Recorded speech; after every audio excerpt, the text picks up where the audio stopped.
사실 지금 한국의 교육제도는 대학 입학이 인생의 가장 큰 목표가 되어 있는데요. 이제 이런 대학 입학을 하기 전에 아이들이 조금 더 넓은 시야를 가지고 자기 인생을 준비했으면 좋겠다는 생각을 가지고 조기 유학에 대한 저희가 준비를 하게 됐습니다. 처음부터 제가 이렇게 원대한 포부가 있었던 건 아니고, 워낙은 우리나라에 있어서 자유학기제 중일에는 조금 더 학업에 있어서 여유가 있어서 그때 가기 위해서 준비했는데, 코로나가 터지고 하면서 결국엔 제가 이제 큰아이 중3, 작은아이 초등학교 6학년 때 호주에 이렇게 조기 유학을 선택하게 되었습니다.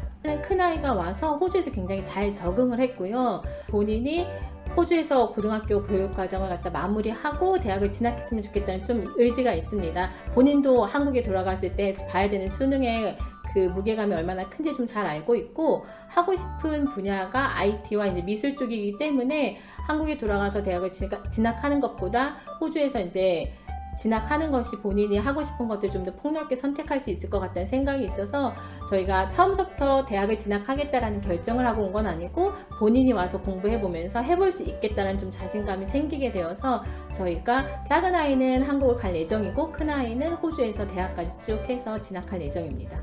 영어의 속도와 적응의 속도는 아이마다 좀 다른 것 같다는 생각이 좀 들고요. 큰아이 같은 경우, 작은아이 같은 경우 영어의 수준 차이가 분명히 좀 있었습니다. 하지만 호주 내에서 이제 하이스쿨을 가기 전에 꼭 IEC라는 곳을 거쳐가지고 영어에 대한 기본을 다진 다음에 하이스쿨 진학하는 과정이 있는데, 그래도 남매가 함께 처음에 IEC를 같이 다닐 수 있게 된 부분이 두 아이에게는 큰 도움이 됐다는 생각이 좀 들고 있고요. 그리고 큰아이가 이제 올 1월서부터 호주 고등학교에 처음 이제 들어가서 학업을 하고 있는데, 기본적으로다가 한국 아이들이 수학과학이 워낙 뛰어나게 나가 있는 부분이다 보니까 비록 영어가 안 돼도 수학이나 과학을 잘 할 수 있는 부분이 고등학교 가서 좀 자신감을 가지고 생활하는데 큰 도움이 되지 않겠는가 생각이 들고, 또 큰아이 같은 경우는 예체능을 좋아하는데 여기서는 예체능, 음악, 미술, 체육이 수학과하고 대등한 비율로다가 선생님들이 중요하게 생각하다 보니까 이런 부분을 조금 더 적응하는 데는 큰 도움이 됐던 것 같습니다. 작은 아이 같은 경우는 이제 IEC라는 곳이 외국인 친구들이 많다 보니까 자기와 비슷한 처지에 있는 친구들과 처음 호주 생활에 첫 발을 디디다 보니 나만 이렇게 겪는 어려움이 아니구나라는 생각에 작은 아이도 조금 더 이런 자신감을 가지고 호주를 경험할 수 있게 되었습니다. 근데 간혹 가다가 굳이 IC를 거치지 않고, 한국 친구들 워낙 영어 잘하다 보니까 하이스쿨 가고 싶어요, 이런 질문을 저에게 물어보시는 분들도 계세요, 한국에서. 근데 저는 아무리 영어를 잘해도 IC를 통해서 조금 호주를 갔다가 경험한 다음에 하이스쿨을 가는 게 아이들에게 좀 충격을 완화해 줄 수 있는 그런 제도가 되지 않겠는가 생각이 들어서 엄마로서는 조금 IC를 추천드리는 것 같습니다. 일단 학업에 대한 만족도는 높은 것 같습니다. 한국보다 공부량이 총량에 비해서는 분명히 작은 건 맞은데, 모든 친구들이 이미 알고 있는 걸 갖다 자기는 모르는 상태에서 하이스쿨에서 적응해 나간다는 걸 감안해 봤을 때는 학업에 대한 압박도는 한국이랑 동일하다는 생각이 듭니다. 하지만 자기가 하고 싶은 과목들을 조금 더 선정해서 그거에 대해서 집중해서 할 수 있는 부분이 조금 한국 교육하고는 다른 부분이지 않겠는가라는 생각이 듭니다. 아마 올해서부터인가 한국에서도 고등학교에서 선택과목 제도가 도입되는데, 아직 한국은 이미 도입되는 초기인 거고, 호주 같은 경우는 지금 저희 딸 나이처럼 고등학교 1학년 때서부터 선택 과목을 갖다 좀 선택을 해서 대입에서도 모든 과목을 보는 것이 아니라 본인이 원하는 과목을 보는 거기 때문에 이런 부분에 있어서 학업에 대한 만족도가 좀 높았던 부분이 있고요. 얼마 전에 저희 딸아이가 그런 비유를 한 적이 있어요. 한국 학교는 너무 멋진 호텔 같고 호주 학교는 그냥 평범하지만 다양한 퍼실리티가 있는 리조트 같아요.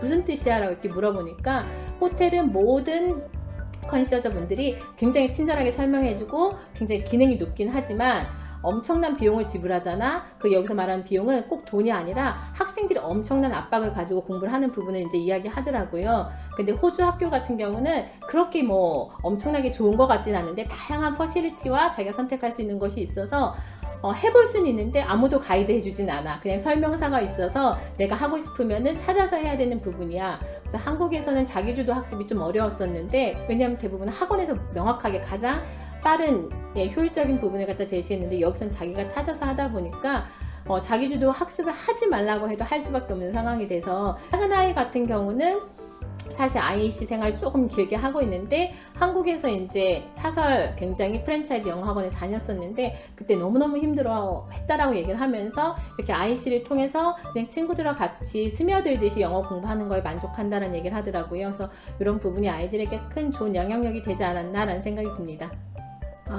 참 어려운 질문인 것 같은데요. 다음 주면 저희가 이제 호주에 랜딩해서 생활한 지 딱 1년이 되는 기간인데, 근데 이제 1년이라는 시간은 굉장히 너무 생활해보니까 좀 짧은 것 같아요. 1년 동안 내가 스피킹, 입은 틔우고 가겠다, 아니면 귀는 틔우고 가겠다라고 하는 목표를 가지고 온다면 부모님 입장에서는 1년이라는 시간이 짧기 때문에 막 아이들 좀 스트레스를 줄 수도 있고, 아이들은 그렇다 보면은 계속 영어를 갖다 한국식 방식으로다가 밖에 공부를 할 수밖에 없어서 저는 조금 여유가 되신다면 한 2년 정도 시간을 가지고 오시면 어떨까. 그리고 이제 저희 이제 큰아이 경험을 봤을 때 대학 진학을 염두에 두는 건지 아니면 어렸을 때 조금 더 영어를 갖다 원활하게 배우는 거를 원하시는 건지 연령에 따른 시기에 대한 선택도 굉장히 중요하다는 생각이 듭니다.